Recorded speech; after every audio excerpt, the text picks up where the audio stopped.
What makes Steve Jobs such an effective presenter?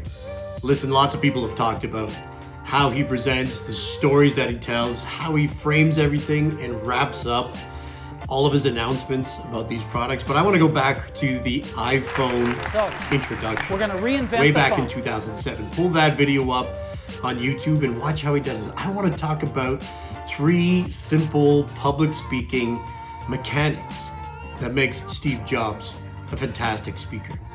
Number 1, he speaks slow. An iPod, a phone, and an internet communicator. See what I did just there? He does an introduction. It's about 2 sentences long and it takes him almost 35 seconds to make it through there. He is in no rush. He knows that he's got something important to say.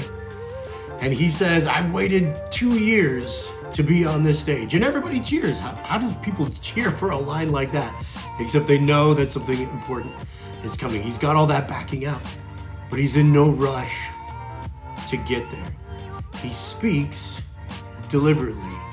Every word is chosen.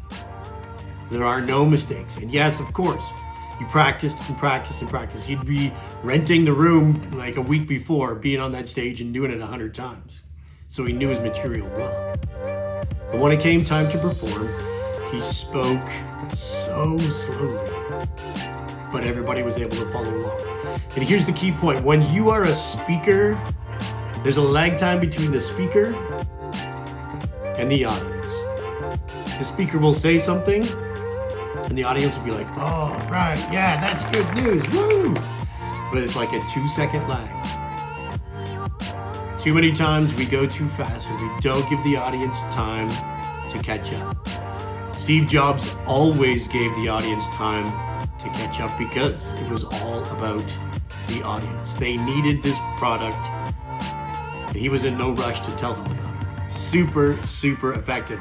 Second of all, his hands. This is his favorite gesture. Hands out here like this. He's got a couple up like this. But most of the time, his hands are in front of him like a professional speaker. He's got the little clicker. Sometimes his hands are behind his back. When you're Steve Jobs, you can do lots of different kinds of gestures, but he's real good at doing A-type gestures right here. B-type gestures right here. This is where he speaks most of the time.